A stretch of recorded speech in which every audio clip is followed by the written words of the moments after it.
नहीं ताई, थोड़ा टाइम लगेगा। ठीक है, मैं 1 घंटे बाद आ जाऊंगी। हाँ हाँ ठीक है, तब तक हो जाएगा। ठीक।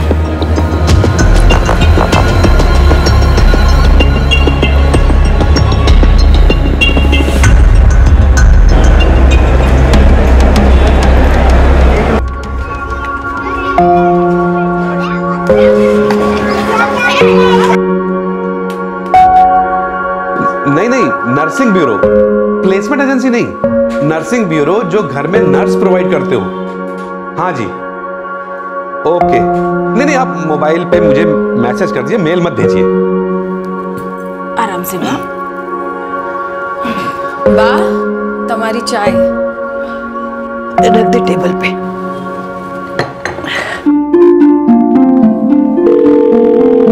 आवेद हेल्थ केयर सर्विसेज। आपको फुल टाइम नर्स चाहिए? जी हाँ, फुल टाइम। मैं कुछ लोगों को शॉर्टलिस्ट करती हूँ और आपके घर भेज देती हूँ। कब तक भेज देंगी आप? बस 1 दिन दीजिए। आपका एड्रेस बताइए।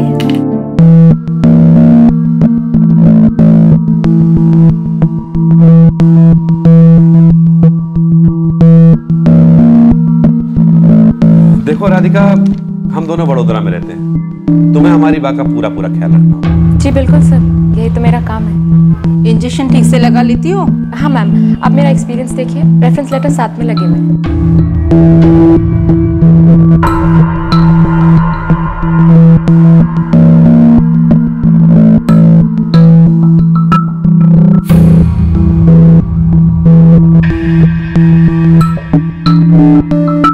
ओके ठीक है, फिर 15,000 महीने पे तय करते हैं। लेकिन काम तुम्हें आज से ही शुरू करना होगा। हाँ मैम, मैं बस घर से अपने कपड़े ले आती। आने वाले वक्त की दस्तक कैसे सुनी जा सकती है जब चेहरे ही सच ना बयां कर रहे हैं, ना ही अपनी पहचान को लेकर और ना ही अपने असल इरादों को लेकर।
ये राधिका कैसी लड़की है? आपका ठीक से ख्याल तो रखती है ना?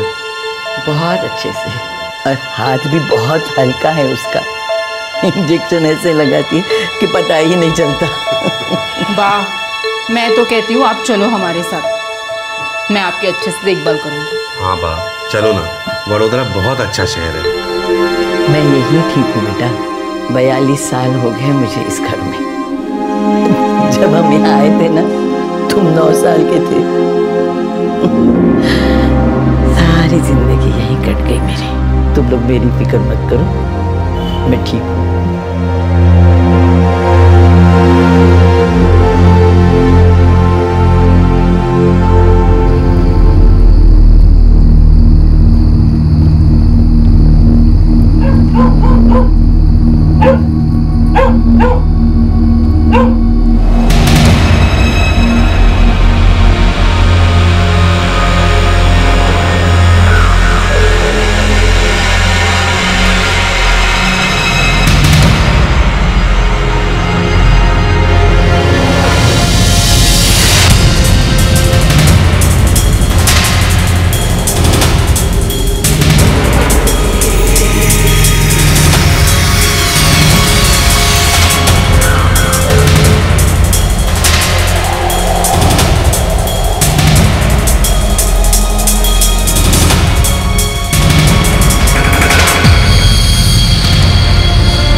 क्यों अंदर राधिका नहीं है क्या?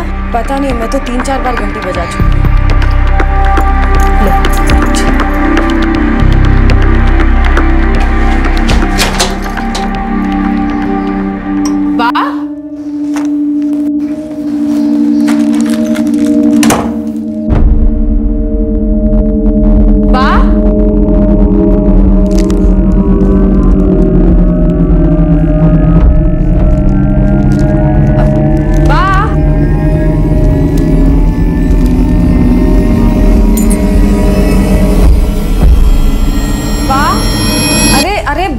क्या कर रहे हैं? बैठ जाइए, बैठ जाइए। क्या हुआ? कहाँ जा रहे हैं? वो राधिका पता नहीं कहाँ चली गई। मैंने घंटी सुनी थी, मैं उधर ही आने की कोशिश कर रही थी। अच्छा कोई बात नहीं, आप शांत हो जाइए, मैं उसे ढूंढती हूँ।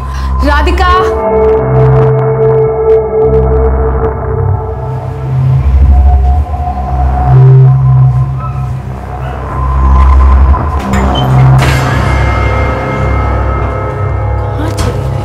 अरे वाह, राधिका तो यहाँ भी नहीं है। भगवान जाने कहाँ चली गई। सुबह ना उसने मुझे उठाया न चाय दी। कोई बात नहीं बा, मैं आपके लिए चाय बना कर लाती हूँ।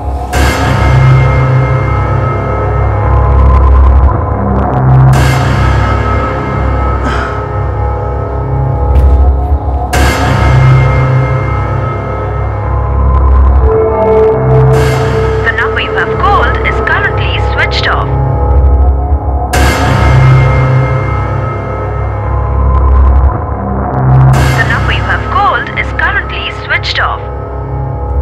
बा, राधिका का फोन तो बंद आ रहा है।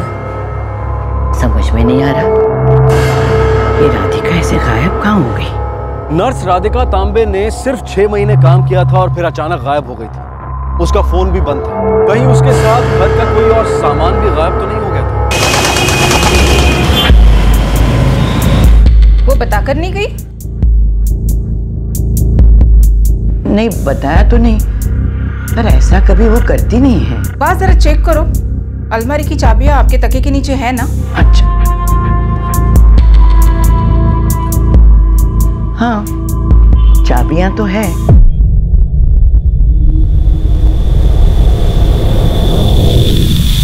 अब अलमारी चेक करो बा।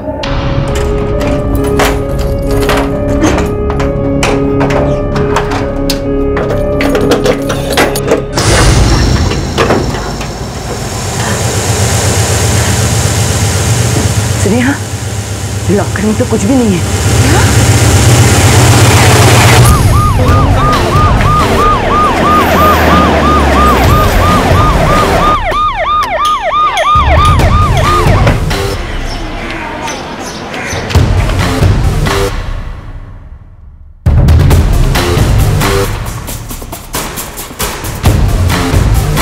हम लोग परसों आए थे और लॉकर में 5 लाख रख के गए थे और उसमें लगभग 1.5 लाख की ज्वेलरी भी थी। आप लोगों ने इतना सारा कैश और ज्वेलरी ऐसे घर में रखा जहां आपकी बूढ़ी माँ के अलावा मेड और नर्स रहती है। मैं जब भी आता था तो कुछ पैसा बा के पास रख के जाता था, बाकी बैंक में डाल देता था। लेकिन इस बार मैं जरा जल्दी में था तो सारे पैसे यहीं रख दिए। सोचा अगली बार आऊंगा तो बैंक में डाल दूंगा। और लॉकर में कितना कैश था किसी को पता नहीं था, बा को भी नहीं। नर्स राधिका तांबे गायब है, शायद उसको पता था कि लॉकर में क्या है।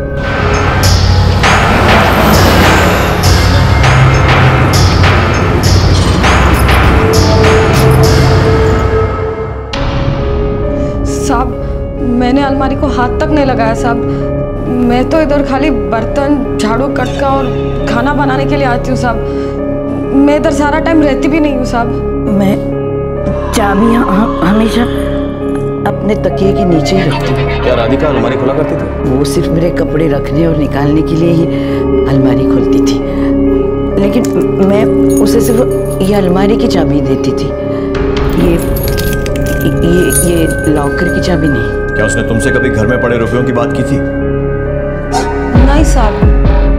हाँ, कभी कभी बातों बातों में वो ऐसे ही पूछती थी साहब। साहब और मेम साहब बा का बहुत ख्याल रखते हैं ना? अरे साहब और मेम साहब तो बहुत अच्छे हैं। वो जब भी आते हैं बहुत कुछ लेकर आते हैं और ये घर का पूरा राशन भी भर के जाते हैं। बेचारी बा, वो तो अकेले बैंक में नहीं जा सकती ना पैसे निकलवाने। नहीं नहीं, मुझे नहीं लगता कि बा को बैंक जाने की जरूरत है। साहब जब भी आते हैं ना, बा को कुछ ना कुछ पैसा दे के ही जाते हैं। हाँ वो तो है। लॉकर में 5 लाख कैश पड़ा था, ये राधिका को कैसे पता चला? मुझे नहीं पता साहब, मैंने नहीं बताया। मैंने जब ये पैसे यहाँ अलमारी में रखे थे तब तो बा बाथरूम में थी और राधिका भी वहीं बा की हेल्प कर रही थी। तो हो सकता है राधिका ने आपको पैसे रखते हुए देख लिया। कुछ कह नहीं सकते। उसने आपके तकिए के नीचे से चाबियां निकाल कर अलमारी खोली और फिर लॉकर में से कैश और ज्वेलरी लेकर अलमारी वापस बंद की और चाबी लाकर आपके तकिए के नीचे रख दी और रफू चक्कर हो गई। इतना कुछ हुआ, आपको कुछ पता नहीं चला? हो सकता है मैं गहरी नींद में थी, मुझे कुछ सुनाई तक नहीं दिया था।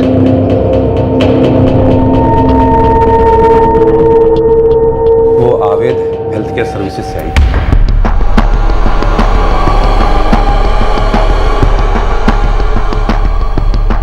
फोटो नहीं है कोई उसका? नहीं, उसने नहीं दिया।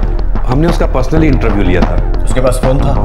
हाँ था, हालांकि हमें उसे फोन करने की जरूरत ही नहीं पड़ी, वो हमेशा यहीं तो रहती थी। उसका नंबर दीजिए।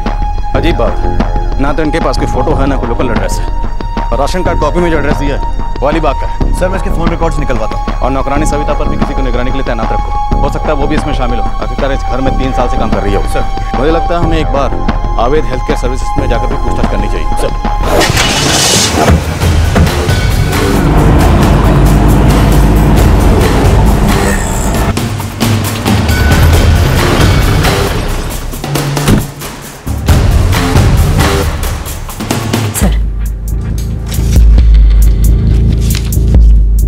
उसके सर्टिफिकेट्स और रेफरेंस लेटर हमारे पास पहले से है।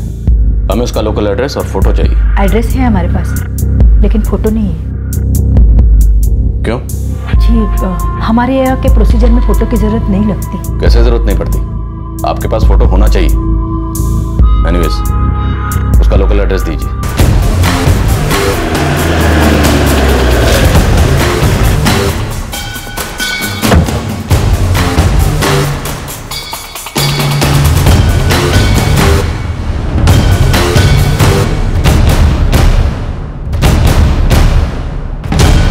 राधिका सुबह करीब 7:30 बजे आई थी और उसने घर की चाबियां दी और बोली कि जा रही है। क्या हुआ? कुछ जरूरी काम आ गया है, गाँव जा रही है। ऐसे अचानक? हाँ अचानक। क्या वो अलीबाग गई? क्योंकि राशन कार्ड के पते के हिसाब से वो अलीबाग की रहने वाली है। जी उसने कुछ ऐसा बोला नहीं। आपने राधिका तांबे को 12 नवंबर 2012 को रेफरेंस लेटर दिया था? जी हाँ दिया था। वो मेरे सास के यहाँ काम करती थी, कुछ 4 महीने काम किया, उसके बाद हमें उसकी जरूरत नहीं थी। उसकी कोई फोटो है आपके पास? जी फोटो तो नहीं है। नहीं हूँ आशीष भाई, राधिका ने हमारे वहाँ 3 महीने काम किया। काम बहुत सारी है, ठीक है। आपके पास उसकी कोई फोटो है? जी उसके फोटो के लिए मैंने कभी पूछा ही नहीं। उसने हमारे घर में 9 महीने तक काम किया था। वो काम में बहुत अच्छी थी। वो ऐसा कुछ कर सकती है इसका मुझे यकीन ही नहीं हो रहा है।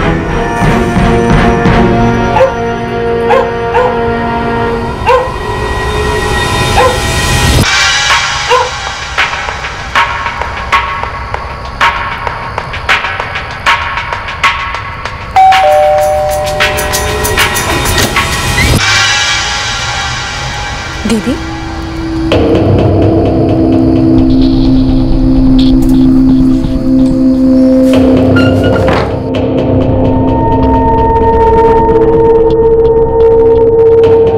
मुझे तो सोचते हुए भी डर लग रहा है। उसने चाबियां निकाली, पैसे चुराए, और अगर इस दौरान बात जाग जाती तो पता नहीं वो बा के साथ क्या करती।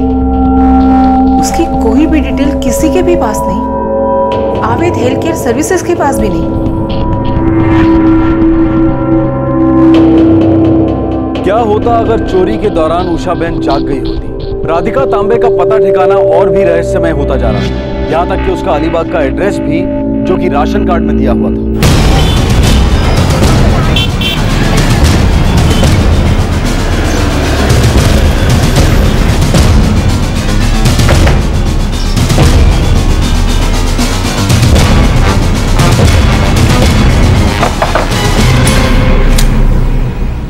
जी राधिका तांबे थी ना वो तो कब की यहाँ से चली गई? कब के मतलब? करीब 2-2.5 साल हो गए। कहाँ शिफ्ट हुई है? उसके पति और बच्चे के साथ पुणे में शिफ्ट हो गई।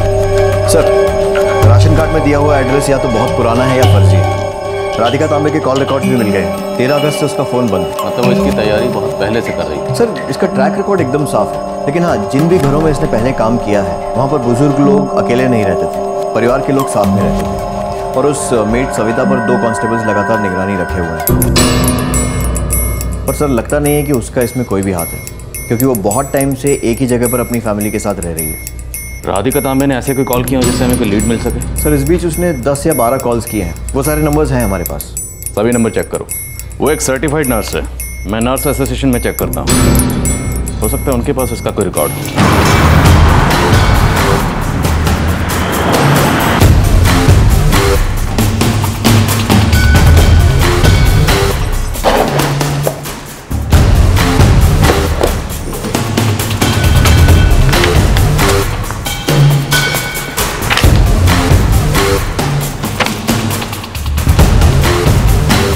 कोई और डिटेल, उसका कोई phone number? 1 minute sir.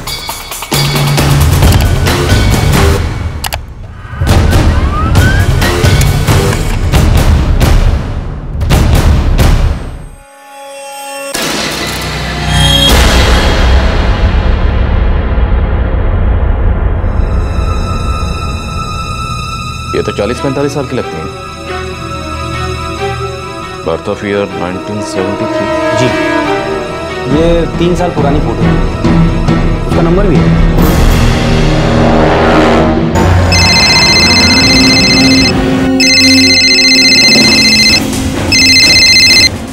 Hello, Radhika तांबे?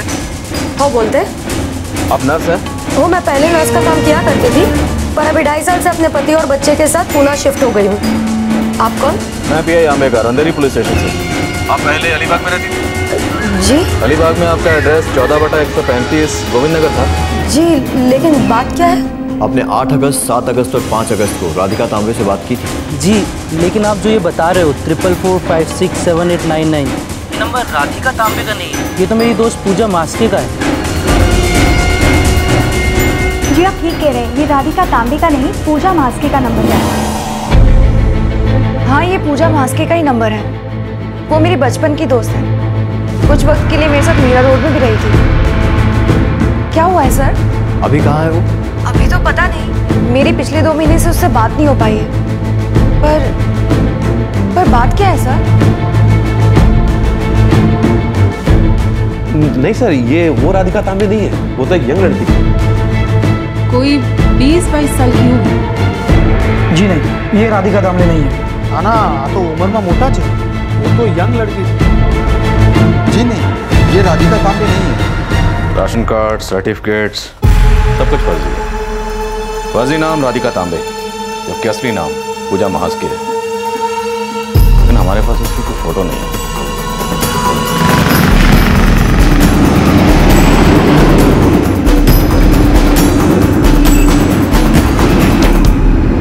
उसने इस धोखाधड़ी और चोरी के काम को बड़ी ही सफाई और शातिर तरीके से अंजाम दिया था। अपने पीछे अपनी पहचान, अपने पते ठिकाने का एक भी सुराग तक नहीं छोड़ा था। उसका अगला शिकार कौन होगा, इसका अंदाजा लगाना भी नामुमकिन था। क्या वो ये अपराध करके बच जाएगी?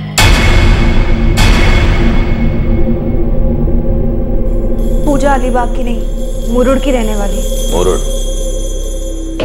मुरुड तो अलीबाग के पास है। क्या तुम पूजा को बचपन से जानती हो? हम दोनों बचपन में एक साथ स्कूल जाया करते थे। उसके माँ बाप की मौत एक एक्सीडेंट में हो गई तो उसे स्कूल छोड़ना पड़ा, और तब अपना और अपनी बहन जागृति का ख्याल रखने के लिए उसे काम करना पड़ा। तुम्हारे पास पूजा की कोई फोटो है? मेरे मोबाइल में ही है।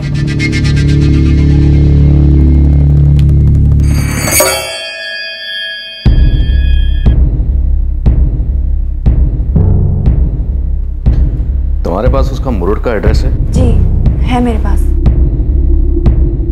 हाँ सर, यही है राधिका तांबे। सर, राधिका तांबे इसका फर्जी नाम है। इसने फर्जी सर्टिफिकेट और फर्जी राशन कार्ड का इस्तेमाल किया।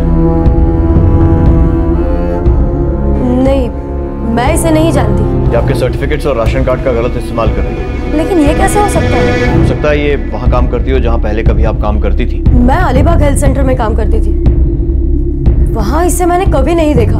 और सर, मुझे कैसे पता होगा कि कोई मेरे नाम का और सर्टिफिकेट का गलत इस्तेमाल करके लोगों को बेवकूफ बना रहा है?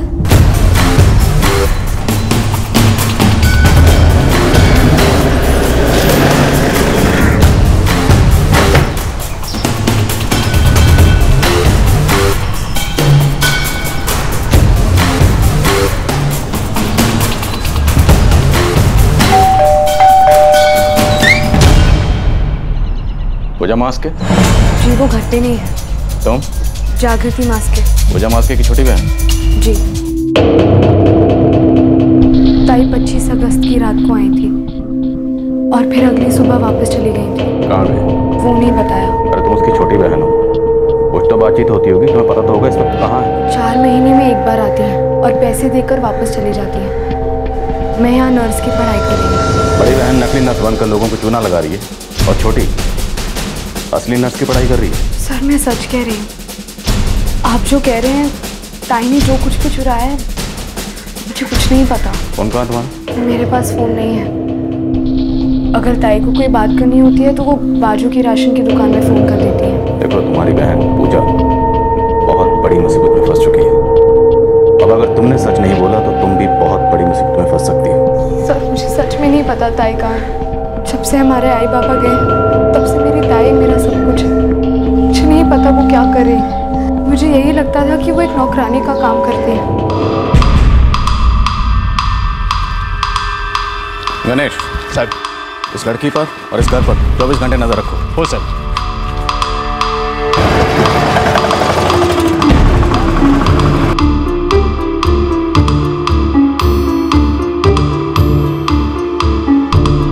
जी नहीं, इस लड़की ने यहाँ कभी काम नहीं किया। मैं राधिका तांबे को अच्छे से जानती हूँ, लेकिन ये लड़की कभी यहाँ काम पर नहीं थी।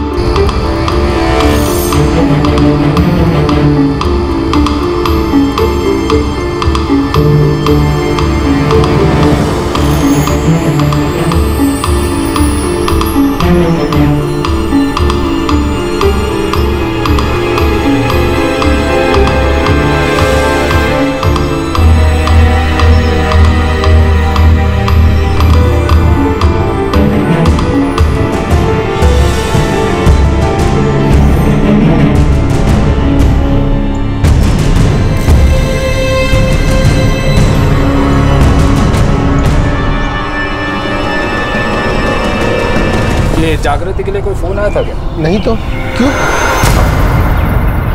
मुंबई पुलिस, अगर फोन आए तो मुझे खबर कर देना। नंबर लिख लीजिए। सर 7 दिन हो गए लेकिन उस लड़की की कुछ खबर नहीं। हम उसकी बहन जागृति पर लगातार नजर रखे हुए हैं, पर लगता है वो सच में अपनी बहन के टच में नहीं है। तो उसके दोस्तों से पता करो, ये पूजा महास्के ऐसे कैसे गायब हो सकती है। हो सकता है वो किसी दूसरी स्टेट में जाकर किसी और को निशाना बनाने में लगी हो। सर मैं सभी पुलिस स्टेशन में अलर्ट भेज सकता।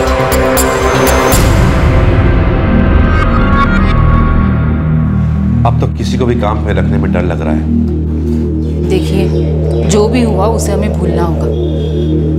कोई बात नहीं, आप जाइए और 2 हफ्ते के लिए मैं हूँ यहाँ पे। आगे क्या करना है वो बाद में सोचेंगे। देखो मैं तो यही चाहता हूँ कि बा हमारे साथ ही चलने के लिए राजी हो जाए।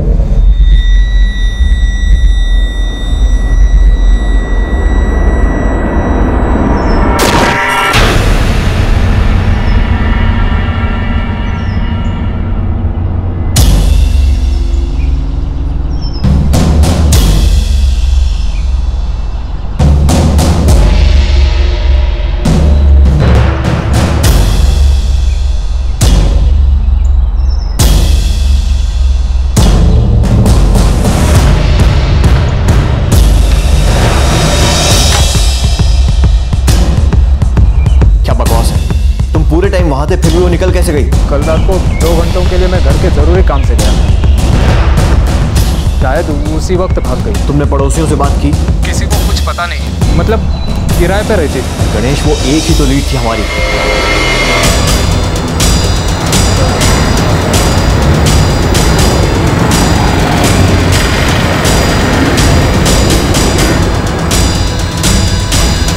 क्या बताऊं ताई, वो लोग पूरा टाइम उस पर निगरानी रखते हैं। शुक्र है उन लोगों ने घर की तलाशी नहीं की। अब हम कहाँ जाएंगे? घूमते हैं जब तक मामला ठंडा नहीं होता। अच्छा तू अब कुछ खा पी ले, भूखी होगी। पुलिस के पास जो एकमात्र लीड थी वो भी उनके हाथ से निकल गई थी। फर्जी नर्स पूजा तांबे अब पुलिस की पहुंच के बाहर थी और अगले 3 महीने तक ऐसा लग रहा था कि उस तक पहुंचना अब नामुमकिन था।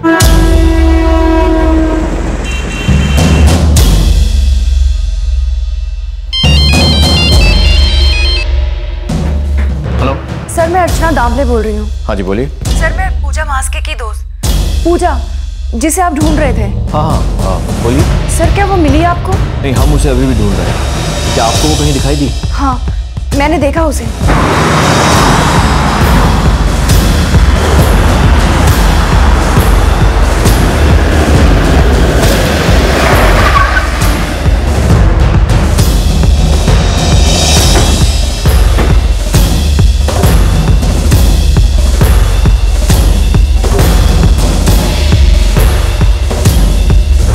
सर, ये वाला घर।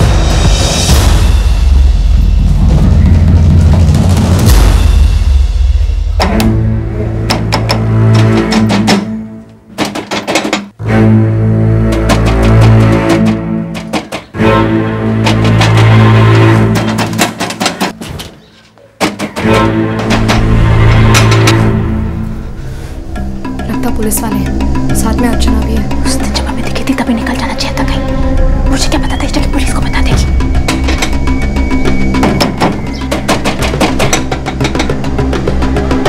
एक काम करो, पीछे जाओ, हो सकता है दरवाजा हो पीछे। जाओ।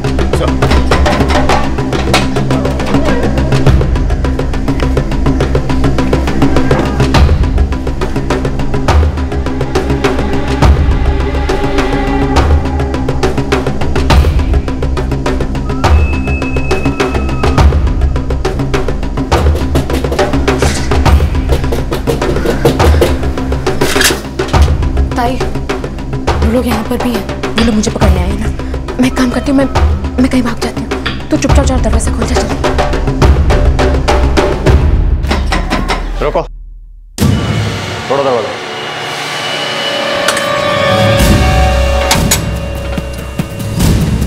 अरे क्या हुआ? अरे साहब, क्या हुआ साहब? पीछे का दरवाजा खोलो।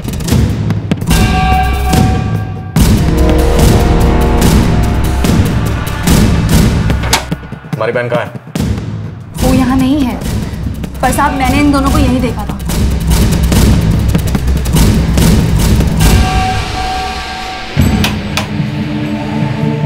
देखो जागृति, सच सच बोलो, तुम्हारी बहन पूजा कहाँ है, वरना बहुत बुरा होगा। वो यहाँ नहीं है, मैं यहाँ अकेली ही रहती हूँ। झूठ मत बोलो। मैं सच कह रही हूँ साहब। झूठ बोल रही है ये। जब मैंने इन दोनों को मार्केट में देखा था, मैंने पीछा किया था इनका साहब, और ये दोनों इसी घर में घुसी थी।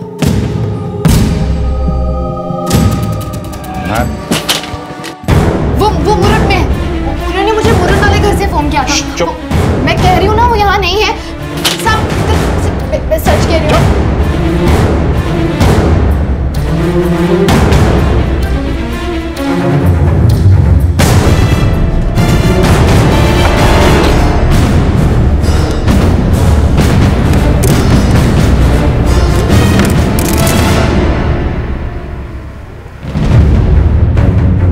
सर यही है वो।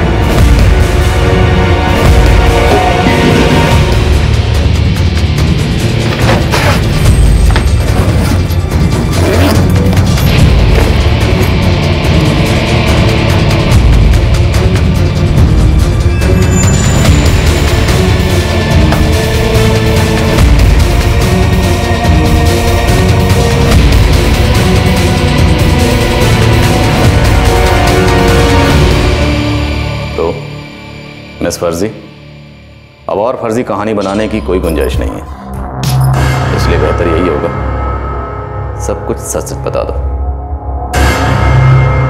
ये रेशन कार्ड और सर्टिफिकेट की एक जेरॉक्स करके दीजिए। थोड़ा टाइम लगेगा। ठीक है, मैं 1 घंटे के बाद आती हूँ।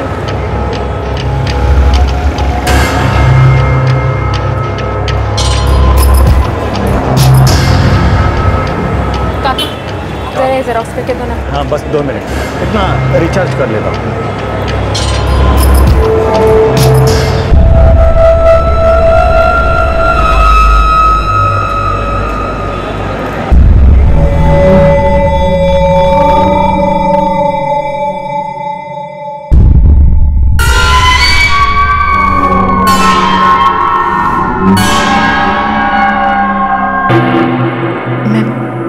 मैं अलीबाग में नौकरानी का काम करती थी,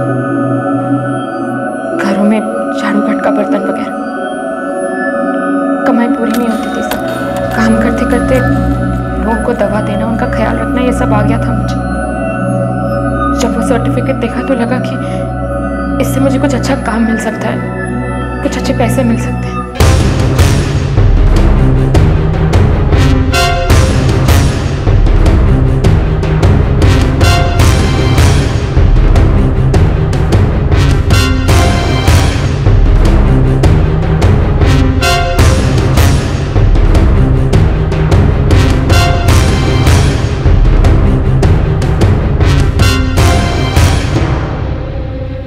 में भी काम कर चुकी थी साहब, वहाँ नर्स को इंजेक्शन देते हुए देखा था, काम करते हुए देखा था।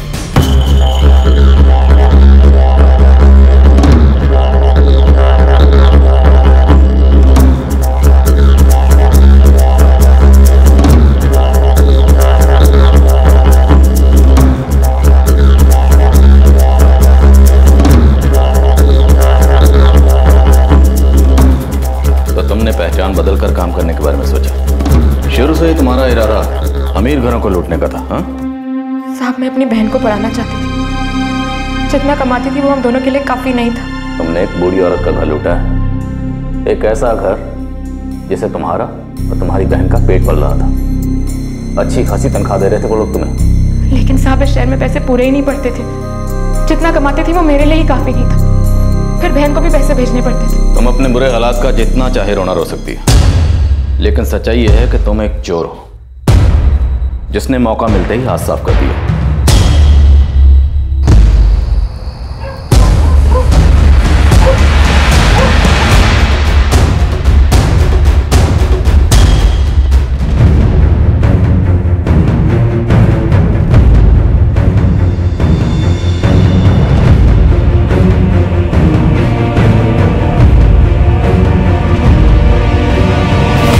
मुझे पता था कि रात में 2 से 5 के बीच वह बहुत ही गहरी नींद में होती है। मैंने तकिए के नीचे चाबियां रखी हैं ऐसी कि आराम से निकाली जा सके।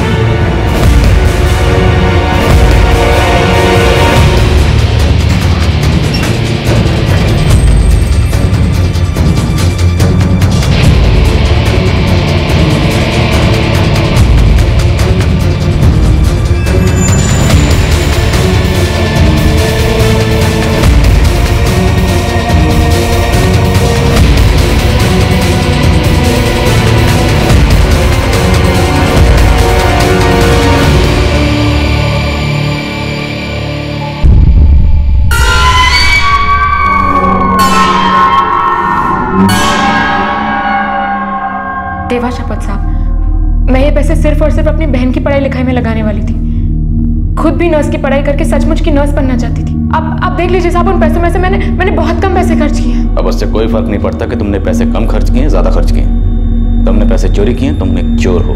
लेकिन मेरी बहन चोर नहीं है, वो वही करी थी जो मैंने उससे कहा। वो मासूम है साहब, उसे जाने दीजिए। तुमने नकली पहचान बनाने के लिए इतना कुछ किया, एक ऐसा घर ढूंढने के लिए जहां पे तुम चोरी कर सको इतना कुछ किया। क्या जरूरत थी ये सब कुछ करने की? जबकि जहां जहां तुमने काम किया हमने पता किया, सबने यही कहा कि वो बहुत अच्छी है, बहुत मेहनती है। थोड़ी और मेहनत करती तो जिंदगी में बहुत कुछ हासिल कर सकती थी।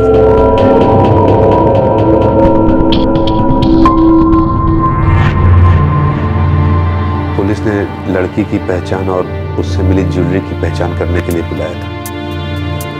उसका असली नाम पूजा मास्के है। बड़ी शातिर निकली, हम सबको कितने आसानी से बेवकूफ बना गई। सिर्फ हमें नहीं स्नेहा, कई और लोगों को भी। जो भी हो, लेकिन जब तक यहाँ थी बहुत अच्छे से काम करती थी, मेरा ख्याल रखती थी। उसे ये सब करने की क्या जरूरत थी?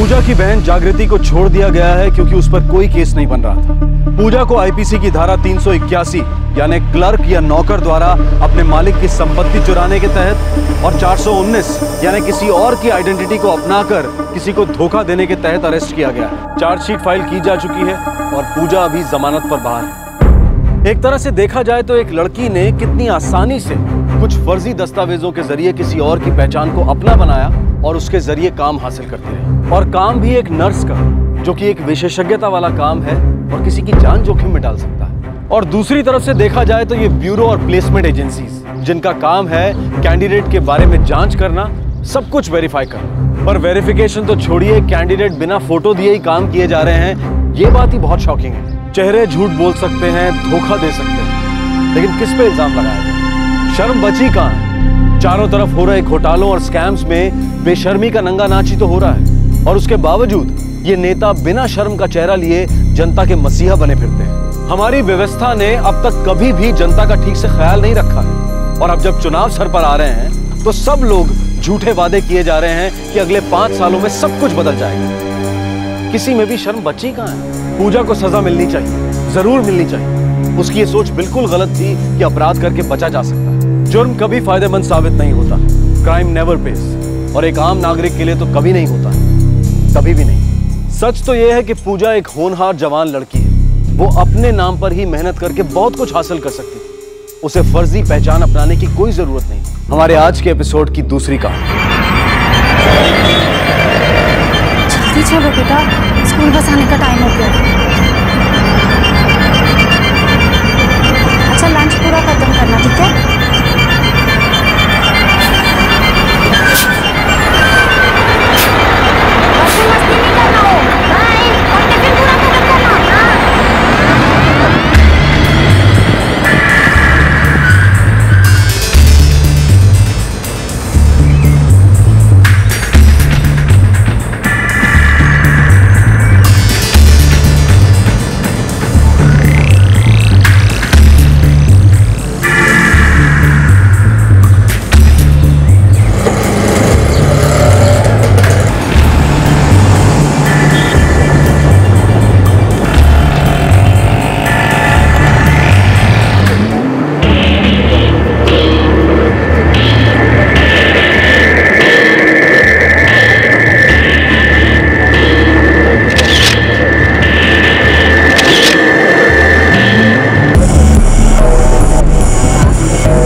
हो सकता है आराधना इस आदमी को सिर्फ जानती हो, या उसका दूर का रिश्तेदार भी तो हो सकता है। कोई औरत रोज कौन से रिश्तेदार से मिलने जाती है? ये फोटोग्राफ्स देखो बिना, इन्हें देखकर बिल्कुल भी नहीं लगता कि इन दोनों के बीच में अफेयर होगा। तुम दोनों अलग हो गए हो, वो अकेली है। हो सकता है काम के सिलसिले में किसी से मिल रही हो, गार्डन में, कॉफी शॉप में, काम के लिए। देखो विनोद, बात सीधी सी है, बिना किसी ठोस सबूत के तुम उसे डिवोर्स नहीं मांग सकते। इन फोटोग्राफ्स के बेसिस पर ये केस स्टैंड नहीं कर पाएगा। क्या तुम्हारे पास कोई भी ऐसा फोटोग्राफ है जिसमें दोनों कॉम्प्रोमाइजिंग पोजीशन में? एक पति जो किसी भी कीमत पर अपनी पत्नी से तलाक चाहता है, और एक पत्नी जो उसे आजाद करने को राजी नहीं। वो पति विनोद ओसवाल अब अपनी पत्नी आराधना से छुटकारा पाने के लिए उसके खिलाफ एक अफेयर का ठोस सबूत चाहता है, जो शायद हुआ था। शुरू होता है एक जासूसी का खेल, पर वो हालात क्या थे जिनकी वजह से पति पत्नी के बीच इतनी कड़वाहट आ गई थी।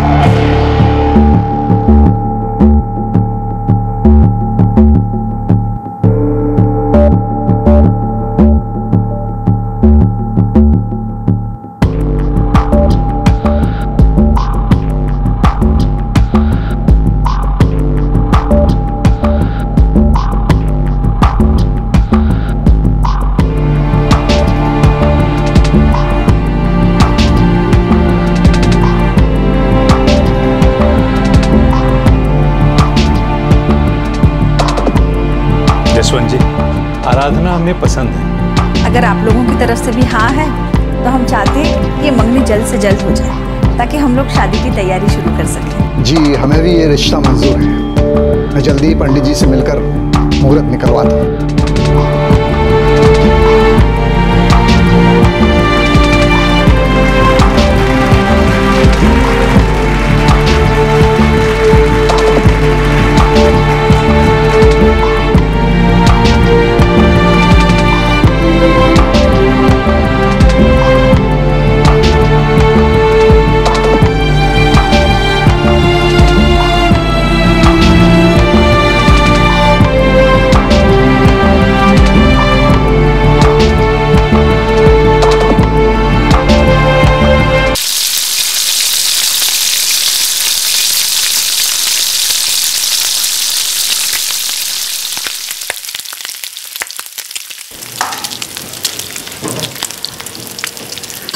भाभी, मुझसे कोई गलती हुई है क्या?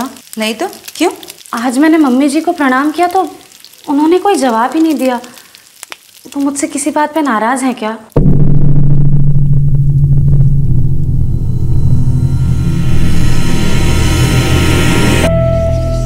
भाभी, कोई तो बात जरूर है, प्लीज बताइए ना।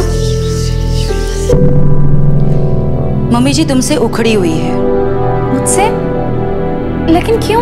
वो शादी में तुम कुछ लेके नहीं आई ना, और तुम्हारे घर वालों ने भी कुछ भी नहीं भेजा, शायद इसलिए।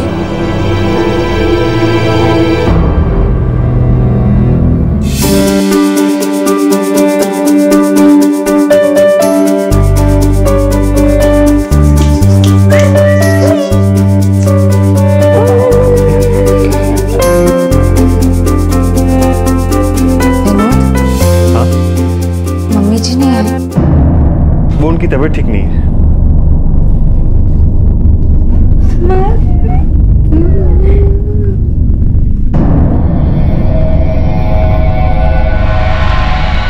बच्चा पैदा होने पर भी खाली हाथ चले आए, बधाई दी और चले गए। शगुन वगुन कुछ होता है या नहीं? क्या करूं, खुद जाके मांगू उनसे। अरे नहीं लाए तो नहीं लाए, तुम तो जानती हो देना उनकी फितरत में नहीं है। आप ही ने कहा था कि शादी में कुछ भी मत दीजिएगा। कहना पड़ता है, इसका मतलब ये तो नहीं कि सचमुच कुछ नहीं देंगे। शादी के वक्त मांग लेते ना तो अच्छा था। अब उनकी मुट्ठी आसानी से खुलने वाली नहीं है, बड़े बेशरम लोग हैं। तुम चाहती क्या हो मुझसे? उनसे कहो कुछ और नहीं, कम से कम रीति रिवाजों की तो कदर करे। अच्छा हो गए सारी बातें तुम्हें करो।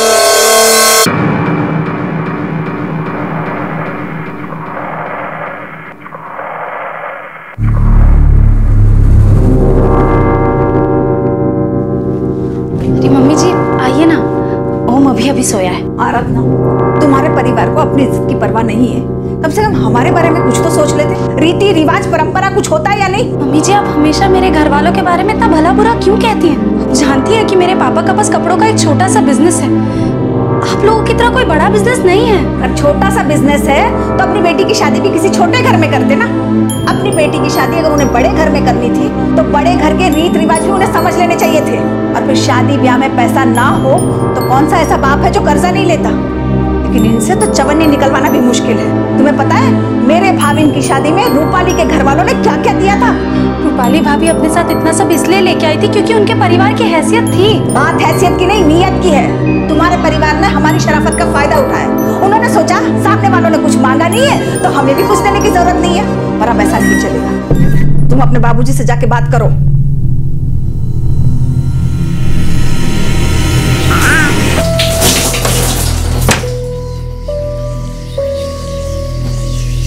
क्या हुआ? सब ठीक है? अरे अब कुछ बोलोगी भी?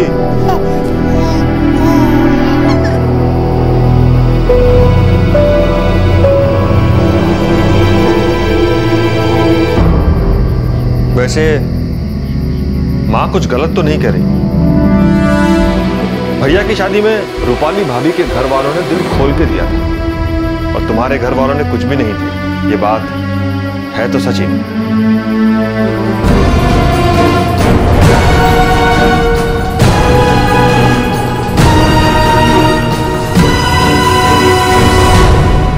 दहेज जो दिया नहीं गया था, एक परिवार जो इस बात से नाराज था और एक पत्नी जो इस सब में दिन ब दिन घुट रही थी। जैसे जैसे साल बीते मांगे बढ़ने लगी और साथ ही यातनाएं और हिंसा भी।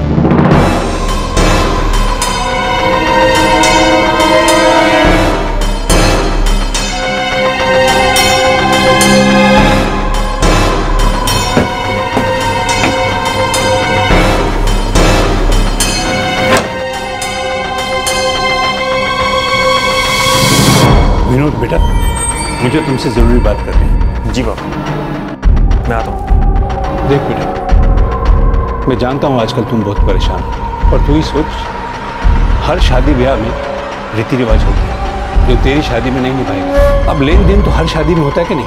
तू ही बता, तेरी माँ का नाराज होना गलत है क्या? मैं जानता हूँ पापा। और आराधना, वो अपनी जिद पर अड़ी है। अरे एक बार अपनी माँ बाप से बात कर लेगी तो कुछ बिगड़ जाएगा क्या?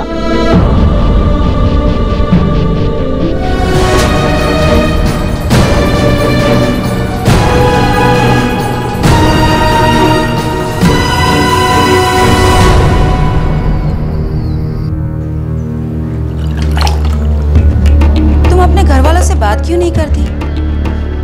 तुम्हारे पास और कोई चारा भी नहीं है। अब ये घर तुम्हारा भी है, या खुशी खुशी रहना है तो जैसा मम्मी जी कहती है वही करो।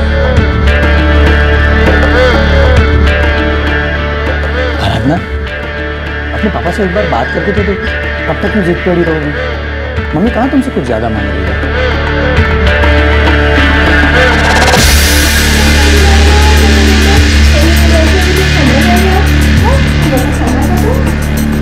दीदी, आपकी शादी को 4 साल हो गए हैं।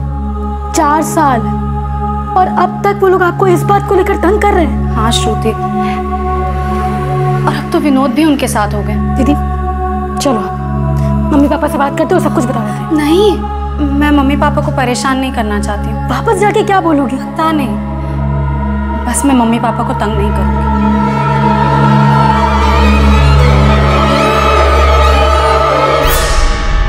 किस मुंह से वापस आई हो?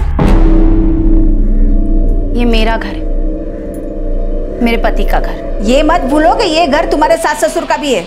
यहाँ तुम्हारी मर्जी नहीं चलेगी। मैं अपने पापा से दहेज के लिए पैसे नहीं मांगूंगी। ठीक है, तो अपनी जिद का नतीजा भुगतो।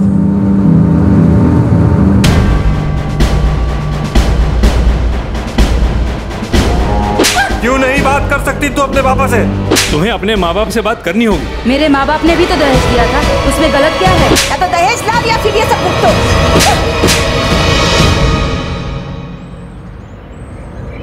यकीन नहीं होता कि जिया जी ये सब कैसे कर सकते हैं। मैं आप लोगों को ये सब कभी नहीं बताना चाहती थी, लेकिन अब और सहन नहीं हो रहा। लेकिन बेटा, वो तेरा परिवार है। एक औरत की जिम्मेदारी होती है अपने घर परिवार को जोड़ के रखे। मैं तो कहती हूँ दामाद जी से बात करो और इस मसले को सुलझाने की कोशिश करो।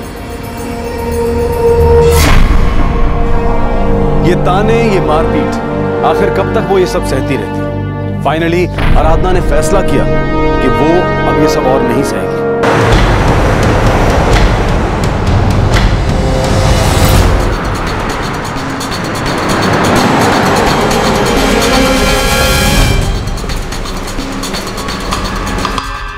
पहले तो वो लोग बस ताने मारते थे,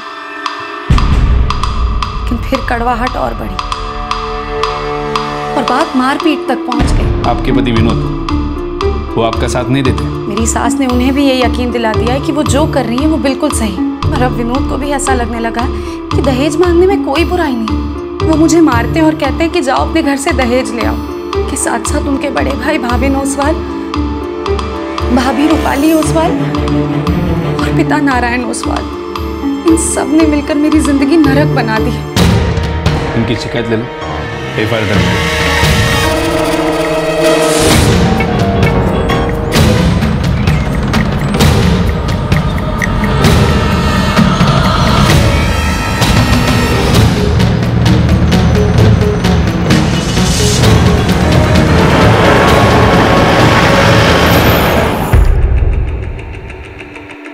सर वो झूठ बोल रही है।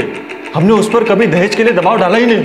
सर हम शरीफ इज्जतदार लोग हैं, कपड़ा मार्केट में हमारा बहुत नाम है। क्या आपको लगता है कि हम ऐसी हरकत करेंगे? मेरे बेटे से शादी के 8 साल के बाद अब वो ऐसे झूठे आरोप लगा रही है। साफ पता चल रहा है सारा परिवार झूठा है। कोई औरत अपना घर छोड़कर अपने ससुराल वालों पे इस तरह के इल्जाम नहीं लगाती, वो भी शादी के 8 साल बाद। बात बर्दाश्त के हद से पार गई होगी तभी वो पुलिस स्टेशन आई होगी। पर हमने कभी किसी ने उसे मारा नहीं। और दहेज, उसके बारे में कभी बात नहीं हुई? वो मम्मी जी कभी कभार बात। इतना काफी है, धन्यवाद। मतलब कि 1-2 बार मैंने बात उठाई थी, मतलब सिर्फ कहा था, उस पर कभी दबाव नहीं डाला और ना ही उसे मारा पीटा। 8 साल तक आप सिर्फ बात कर रही थी? यूं ही बातों बातों में जिक्र किया था कि मेरी बड़ी बहू दहेज लाई थी और वो नहीं। आपको जरा भी अंदाजा है आपका इस तरह से उसके साथ दहेज के बारे में बात करना सेक्शन 498A के तहत दहेज के लिए सताना माना जाता है। पर हमने उसे कभी सताया नहीं। ये आप कैसे कह सकते हैं? आपका बार बार पूछना, सारे परिवार का एक ही बात को बार बार पूछना, क्या ये सताना नहीं हुआ? वो हमारे घर की बहू है तो उसे और उसके परिवार को परंपरा और रीति रिवाजों की इज्जत रखनी चाहिए ना। मतलब आपने दहेज मांगा था? हाँ। आराधना, क्या अपने सास ससुर को जेल भिजवाकर तुम्हारी गृहस्थी सुधर जाएगी? मम्मी मैं उस घर में कभी वापस नहीं जाऊंगी। लेकिन बेटा हमसे मशवरा तो कर लेती, बहुत जल्दबाजी की तो। देखो बेटा ये घर का मामला है, इसे घर में ही रहना चाहिए। पापा मेरे पास और कोई रास्ता नहीं था। आप नहीं जानते मैंने वहाँ कैसे दिन गुजारे, हर रोज की गालियाँ, मारपीट। मैंने बहुत सोच समझ के फैसला किया है पापा, और मुझे नहीं लगता कि मैंने कुछ भी गलत किया है। मैं किसी हाल में उस घर वापस नहीं जाऊंगी और ना ही उनकी ज्यादतियां सहूंगी। उन्हें भी पता चलना चाहिए कि दिन रात सताए जाना कैसा होता है।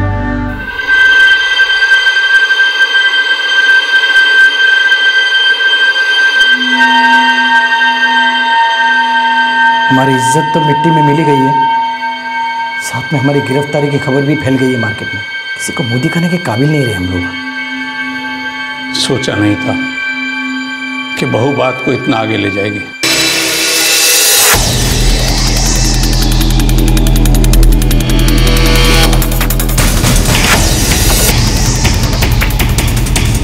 मैंने जमानत की अर्जी कर दी है, कल तक आप लोग की बेल हो जाएगी। फिर आप लोग को केस वापस लेने के लिए आराधना को मनाना होगा, वरना ये केस कोर्ट में लंबा चलेगा।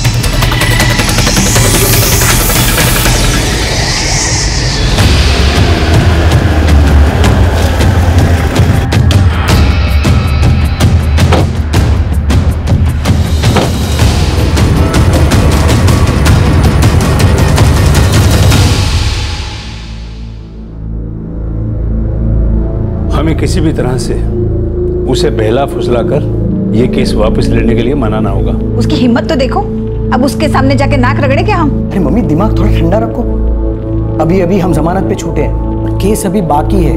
498A का केस है। सबसे पहले तो हमें इस दहेज के केस से छुटकारा पाना होगा। उसके साथ क्या करना है वो हम बाद में देख लेंगे। मुझे उससे कोई बात नहीं करनी, कुछ लेना देना नहीं रखना है उसके साथ। तलाक दे दूंगा। ये तो क्या बोल रहा है विनोद? सही कह रहा हूं भैया, बहुत हो गया। अपनी हद से काफी आगे जा चुकी है वो औरत। अब यहां इस परिवार में उसकी कोई जगह नहीं है।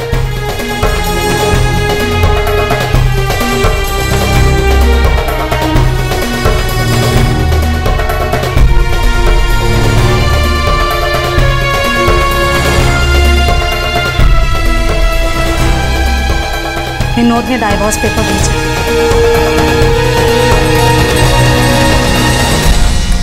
आराधना बेटा, मैं तो कहती हूँ अभी भी मान जा, अभी भी सब कुछ ठीक हो सकता है। नहीं मम्मी, उस घर में कभी कुछ ठीक नहीं हो सकता। मैं ना तो वहां वापस जाऊंगी और ना ही उसे तलाक दूंगी। इतनी आसानी से वो मुझसे पीछा नहीं छुड़ा सकता।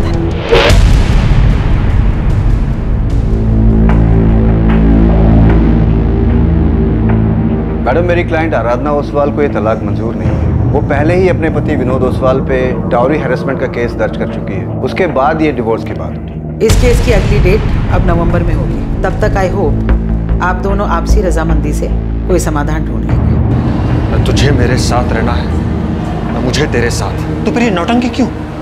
दे देना तलाक। नहीं आसानी से पीछा छोड़ो ताकि तुम झट से दूसरी शादी करो। ना तो मैं दूसरी शादी करूंगी और ना ही तुम्हें करने दूंगी विनोद।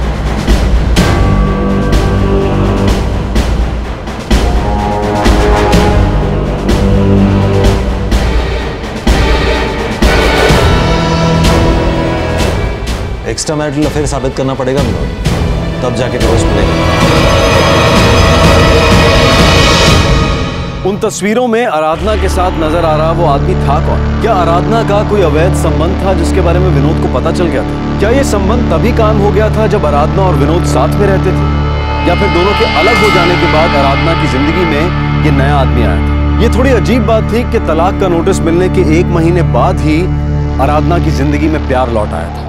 मम्मी, हम कब घर जाएंगे और कब पापा से मिलेंगे? पता नहीं हो, थोड़ा वक्त लगेगा, या फिर शायद हम कभी वापस वहां नहीं जाएंगे। पर मैं हूं ना, तुम्हारी मम्मी और पापा दोनों।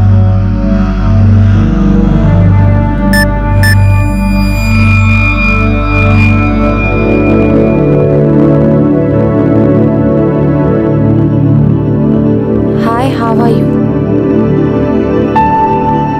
Bye mamma.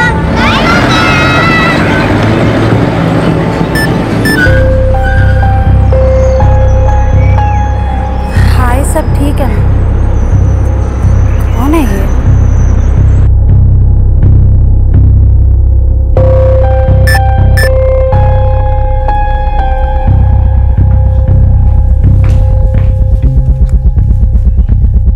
Hope things are all right. Sorry, मैं आपको नहीं जानती। मेरे मोबाइल में आपका नंबर स्टोर्ड नहीं है।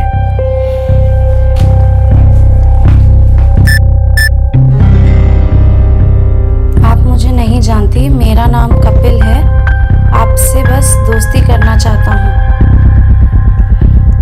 मैं आपसे क्यों दोस्ती करूँगी और आप मुझे कैसे जानते हैं? मैं आपको नहीं जानता, चलो एक दूसरे को जान लेते हैं। मैं अजनबियों से बात नहीं करती।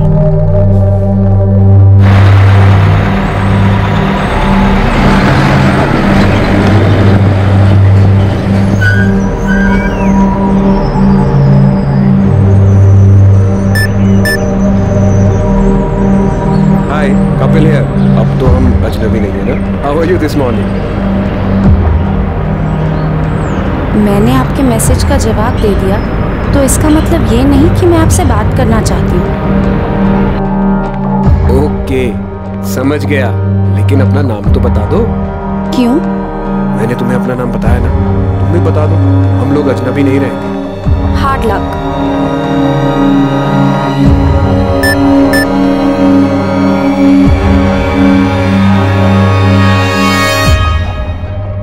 हो सकता है गोल्डन चांस हो।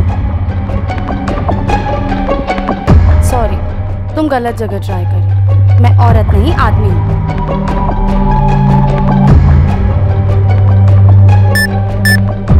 मैं 100% बता सकता हूँ कि आप आदमी नहीं हो। आपके मैसेज साफ कहते हैं कि आप न सिर्फ एक औरत हो, बल्कि बहुत खूबसूरत भी हो, जैसी आप प्रोफाइल पिक्चर में नजर आती हो, उससे भी ज्यादा। अब बता भी दो कि आपका नाम क्या है। आराधना। Let's meet. क्यों? कम से कम ये तो पता चले कि हम दोनों दिखते कैसे हैं। Sorry, I am not interested. Interest नहीं है तो क्या हुआ, एक बार मिल तो सकते हैं। अब तो हम दोनों दोस्त हैं ना। तुम चाहते क्या हो? पता नहीं, ये सब मिलने के बाद सोचें। कल हैंगआउट में एमजी रोड के पास, मैं जानता हूं तुम आओगी। 2:30 बजे मैं इंतजार करूंगा। Hard luck. Remember what I said, chance, golden chance भी हो सकता है।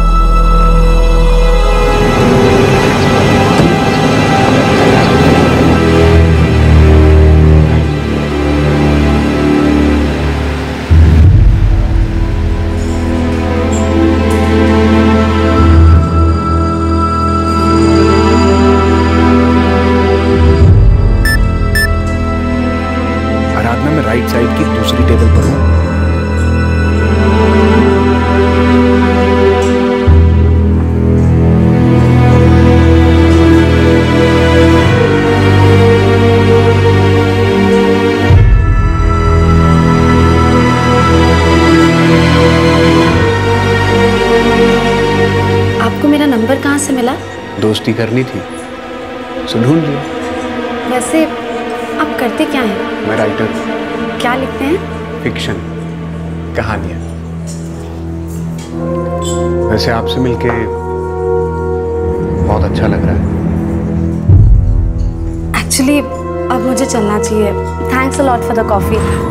कल फिर मिलोगी?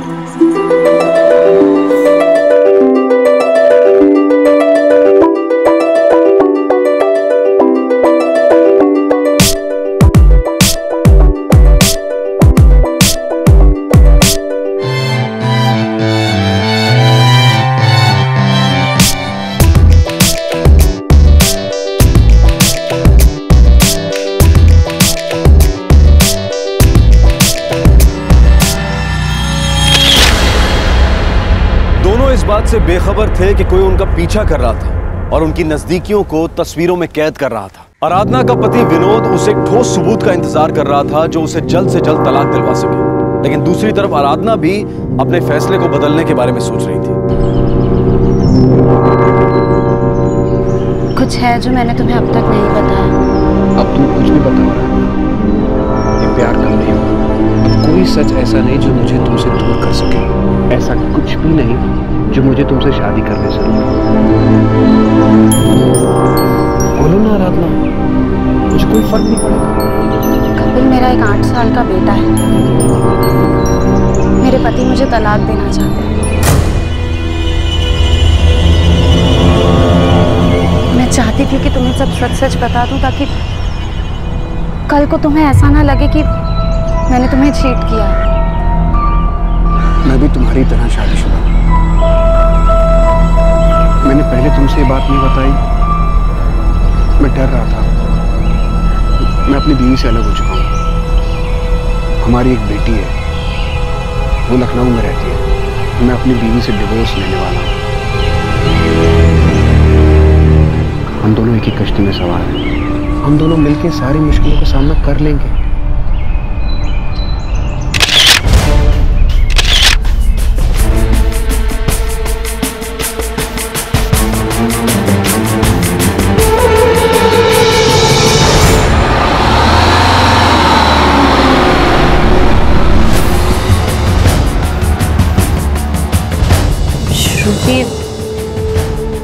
मैं सोच रही हूँ कि विनोद को तलाक दे ही।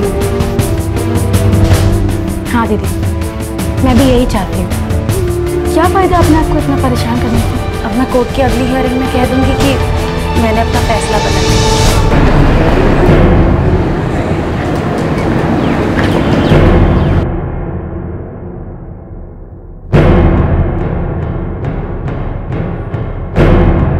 मिस्टर विनोद ओसवाल, क्या आप अब भी अपनी पत्नी को तलाक देना चाहते हैं? जी हाँ मैडम। क्या आप लोगों में इस बारे में कोई आपसी समझौता हुआ है? मैडम, मेरे client mister Vinod Oswal missus Aradhana Oswal के खिलाफ एक्स्ट्रा मैरिटल रिलेशनशिप के चार्जेस फाइल कर रहे हैं। इस बिना पर आगे कोई भी समझौता किए बिना मेरे क्लाइंट अपनी पत्नी से जल्द तलाक चाहते हैं। मिस्टर विनोद ओसवाल, आप अपनी पत्नी पर एक्स्ट्रा मैरिटल रिलेशनशिप यानी अवैध संबंध रखने का आरोप लगा रहे हैं। हमारे पास सबूत है मैडम।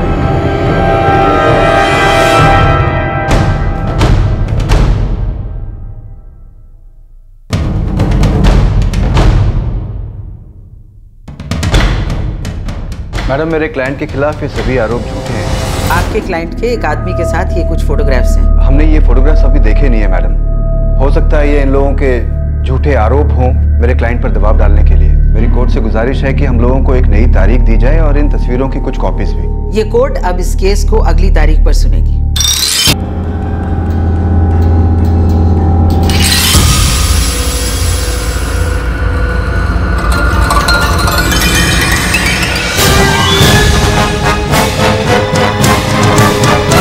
आपने मुझे इस बारे में पहले कुछ बताया क्यों नहीं? ये सब कुछ डिवोर्स पिटीशन फाइल होने के बहुत बाद हुआ। कि आज तो मैं ये फैसला करके आई थी कि विनोद को तलाक देने के लिए हाँ कह दूंगी ताकि मैं भी अपनी जिंदगी में आगे बढ़ सकूं। विनोद को पता है कि आपको कोई और मिल गया है? ये आदमी है कौन और विनोद को इस बारे में कैसे पता था?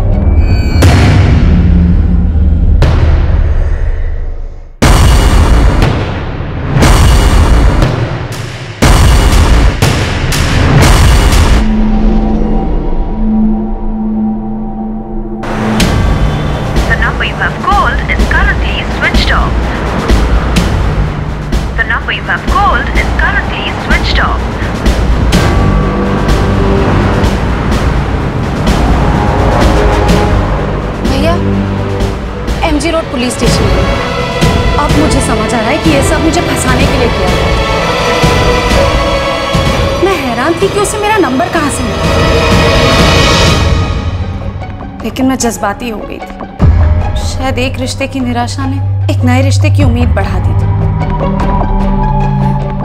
पर अब समझ में आ रहा है कि मुझ पर सिर्फ नजर रखी जा रही थी। मुझे पूरा यकीन है कि वो कपिल भी इस सब में शामिल था। ये सब उस विनोद की घटिया चाल है।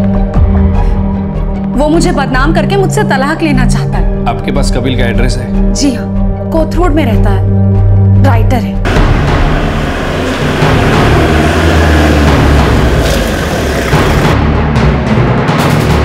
ये फ्लैट हमने कपिल यादव को किराए पर दिया था, पर 2 हफ्ते पहले वो चला गया। कुछ पता है कहाँ गया है? जी नहीं, कुछ बता के नहीं गया। वो एक राइटर था?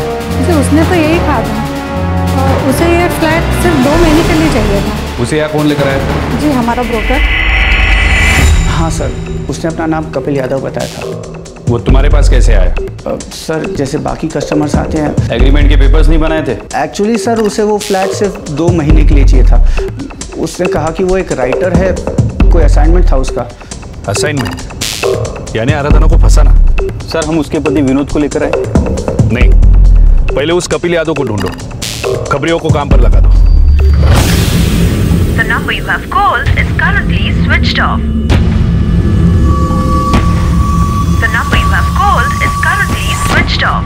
Please try again later. Thank you. है कौन ये कपिल यादव? छोटी मोटी जासूसी करता है, ऑफिस भी नहीं है कहीं। हाँ, अखबार में इसका इश्तिहार जरूर निकलता है। इस वक्त कहाँ मिलेगा? नंबर बदलता रहता है साहब, उसका नया नंबर मिला है। वो एक प्राइवेट डिटेक्टिव था, उसे ढूंढना मुश्किल काम नहीं था। उसे काम की तलाश रहती थी, काम मिला, उसने कर दिया। उसके लिए ये सिर्फ एक असाइनमेंट था।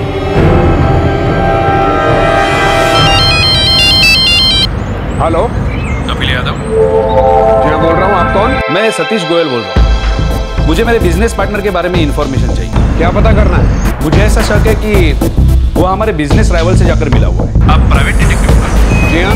उस पर नजर रखनी है, पक्का सबूत चाहिए। जी हो जाएगा, लेकिन उससे पहले हमें मिलकर बात करनी होगी। मेरे ऑफिस तो मैं नहीं बुला सकता। आप बताओ कहाँ मिल सकते हैं? आज शाम बानेर से आगे हाईवे के पास जो कश्मीर पंजाब ढाबा है, वहाँ 4 बजे। ठीक है, ठीक 4 बजे मैं पहुंच जाऊँ।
तुझे आराधना ओसवाल को फंसाने का काम मिला था।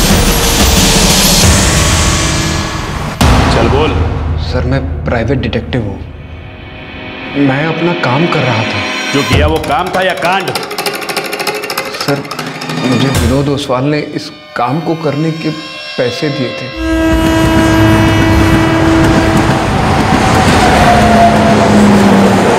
ये अपने पापा के घर में रहती है। आपको शक है कि इनका किसी से अफेयर चल रहा है? मुझे तलाक चाहिए, और वजह चाहे जो भी हो, और मैं वजह ढूंढ के रहूंगा, क्योंकि ये मुझे तलाक देने को तैयार नहीं है।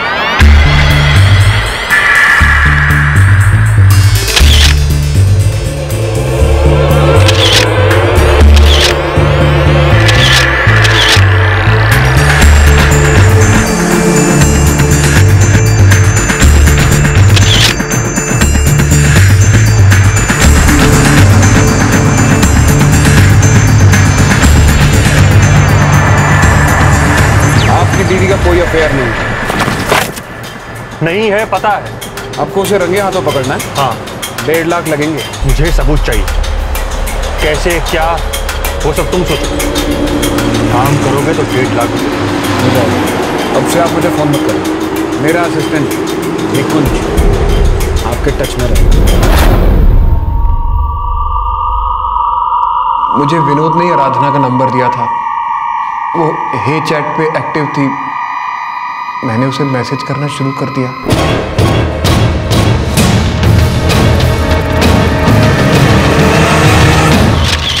यहाँ तो आराधना को फंसा रहा था और वहां तेरा असिस्टेंट निकुंज तुम दोनों के फोटोग्राफ्स ले रहा था।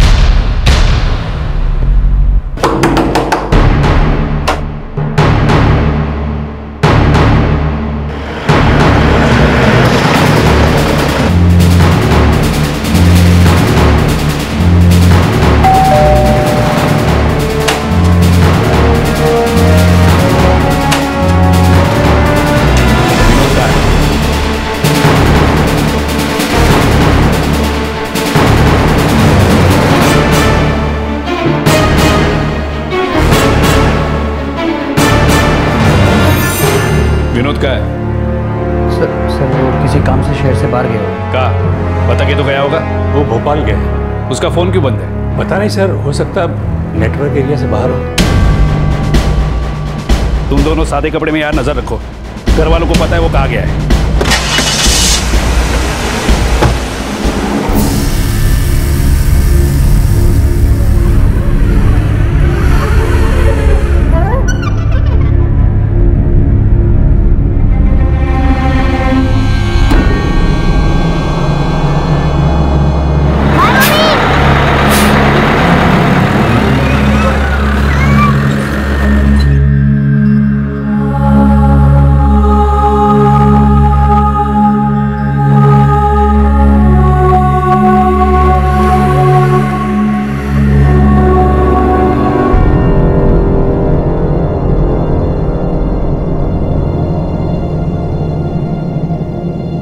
प्राइवेट डिटेक्टिव कपिल यादव और उसका असिस्टेंट निकुंज इस वक्त न्यायिक हिरासत में है। विनोद ओसवाल अब तक फरार है और पुलिस उसकी तलाश में है। तस्वीरों को देखकर आराधना को गहरा सदमा लगा था। उसके साथ जो कुछ भी हुआ वो अब तक उसके सदमे में है। एक अजीब तरीके से शुरू हुआ यह संबंध दरअसल उसके पति की उसे फंसाने की एक घिनौनी साजिश थी।